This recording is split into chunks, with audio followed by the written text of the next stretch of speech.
أتي الشابع نتبي بصلاة مصنعي بخل صلاة لمانون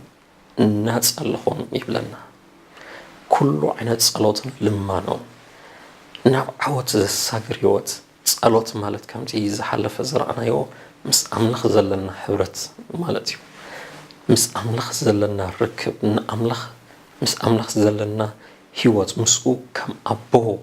نملا لسلو هيوت مسؤو مسترات النجلس أن نقالون نابر حالنا بتي حبرت زعبي سب يزال صلاة نتي منفساوي حيلي أبيوتنا كفسسي قبروي صلاة نتي ناقويتا نقر كنكبر دقي خفترنايو بصلاة إنا كنسعر نخل بصلاة إنا نتي نيتصلا إنا قرات كلون الناس عرنا كنغزة نخل سلازي بمتصلاي زركب عواتي قلت الله أبزي كفلي نقلي نولقاوي هيوتنا كنصلي كمزغبانا صبيو يغلص مجمرتا بكل صلوت لمانون يغلص بكل صلوت لمانون هي صلوت عينت يغلص نصلينا كل عينت صلوت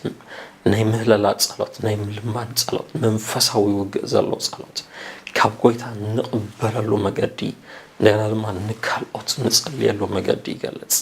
እንደና በመንፈስ እናጸልኹም ድማ ይብለና በመንፈስ ሆነ ጸሎት ድማ ይገልጽ መንፈስ አምላክ ብዝህበና ረድኤት ምጽላይ በቲ መንፈስ አምላክ ብዝህበና ኃይሊ ምጽላይ ይዛረብ በቲ ውሽጣዊ መንነት ቃል አምላክ ዝተመልአ መንነት ግን ጽልይ ከምዝግባና ይገልጽ ካብኡ ስለ ኩሎም ቅዱሳን ድማ ክንጽልይ ከምዝግባና ይነገር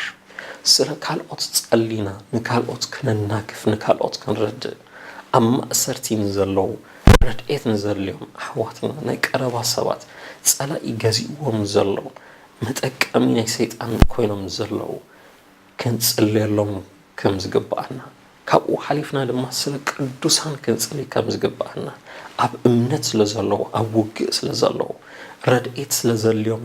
ኣመንቲ ክንጽልይ ከምዝግባና ድማ ይነግር ኣብ መወዳእታ ምእንታይ እውን ጸልዩ ላይ ኢሉ ድማ ጳውሎስ ይገልጽ ኣብ ማእሰርቲ እዩ ነይሩ ኣብ ቤት ማእሰርቲ ኮይኑ ነዚ ነገር ድማ ዝጽሕፍ ዘሎ እዚ ምስጢራት ድማ ዝገልጸሎም ዘሎ ኣብ ቤት ማእሰርቲ ድማ ነዚ ወንጌል እዚ ይነግር ዘሎ ነቶም ወታደራት ነቶም እሱራት ኣብኡ ክበጽሖኑ ዝመጹ ዝበሉ ካብኡ ሓሊፉን ብደብዳቤታቱ ኣብቲ ከባቢ ንዘለዋ ማሕበራት ኩሉ ይበጽሕ ዘሎ በዚ መገዲ ናይ ክርስቶስ ወንጌል ክቕጽል ናይ ክርስቶስ ወንጌል ከገልግል አምላክ ድማ አፈይ ቃል ክህበኒ ተባዕት ክህበኒ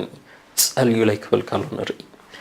ስለ ክርስቶስ አው ማእሰርቲ ስለ ዘለው ክንጽልይ ከም ዘለና ስለ ክርስቶስ ዘገልግሉ ዘለው ሰባት ክንጽልይ ከም ዝግባና ይዝነገር ዘሎ ብጸሎት ክንጽልይ ከለና አገልገልቲ ናይ አምላክ አገልገልቲ ናይ ወንጌል ብናይ ጸሎት ኃይሊ አፎም ቃል ይወሃብ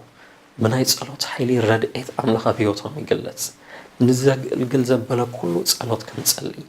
ኣብ ከቢድ መከራ ኣብ ከቢድ ሰፈላለይ ኩነታት ዘለው አሕዋትና ክንጽልይ ከም ዝግባና